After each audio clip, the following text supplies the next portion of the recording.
Hi everyone, this is Aurelie Najm from Glasgow. I am delighted to be here with you today. I'm just out of the imaging session, which is actually really exciting. So I wanted to share with you this brand new imaging technique. I mean, obviously it's not really yet ready for clinics, but I think it's very promising. And so it's called, I have to look at the paper because it's a really complicated name, really. It's called multispectral optoacoustic tomography. MSOT. Basically, it's an ultrasound. You use an ultrasound probe, so it's not invasive whatsoever. But because of the hybrid imaging technique that it is, it uses sound and light, and so basically it sends some form of wave to the tissue, and the tissue send some acoustic information back. And so what the authors of this abstract, it was abstract 7 and 50, what they wanted to do was to see whether or not they can define enthesitis with this new imaging technique. And instead of just looking at psoriatic arthritis patients and healthy controls, they also included a group of patients with psoriasis that didn't have any musculoskeletal symptoms. And so it was 30 people in each group. And actually what they found out was really interesting.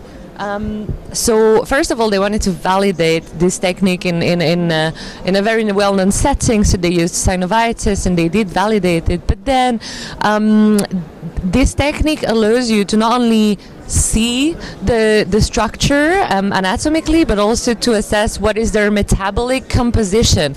And so you can see how much oxygen you have there, how much hemoglobin, oxygenated hemoglobin, lipids, and collagen.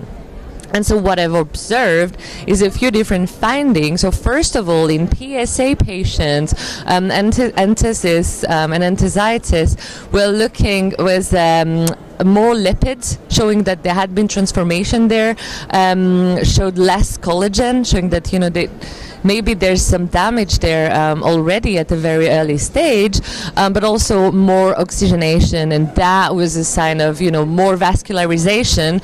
However, this wasn't translated necessarily with power Doppler, and the reason that they gave for that is that apparently it is much more sensitive than conventional ultrasound is.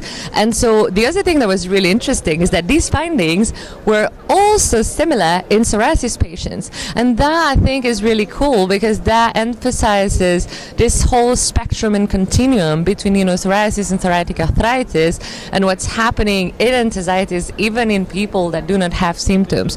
So obviously it was the first study of its kind. It needs validation, but I think it's pretty cool, and I also think that it wouldn't be really hard to implement that in practice if we wanted to, because it's non-invasive, and it would just be a matter of changing probes and so on to do that maybe in the future.